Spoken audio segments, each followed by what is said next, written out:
Syedaralun dan Rem 011 Lilawangsa, Kolonel Kafkapti Hertantiawan meresmikan 31 musola di Koramil jajaran Kodim 0103 Aceh Utara. Peresmian secara simbolis dilakukan di Koramil 16 Banda Sakti, Jalan Nyakte Adam Kamil, Desa Simpang 4, Kecamatan Banda Sakti, Kota Luksmawe pada Rabu 21 Juni 2023.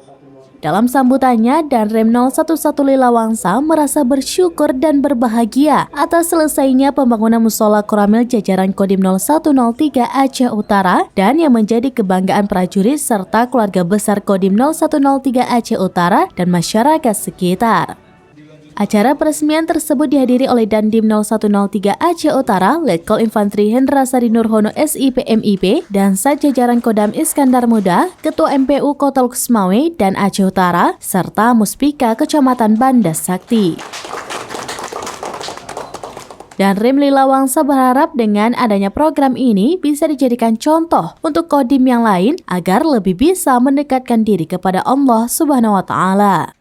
Dan Rem juga berpesan kepada anggota untuk merawat tempat ibadah dengan baik dan memakmurkan masjid, serta memberikan semangat untuk beribadah bagi keluarga besar Kodim 0103 Aceh Utara dan warga sekitarnya.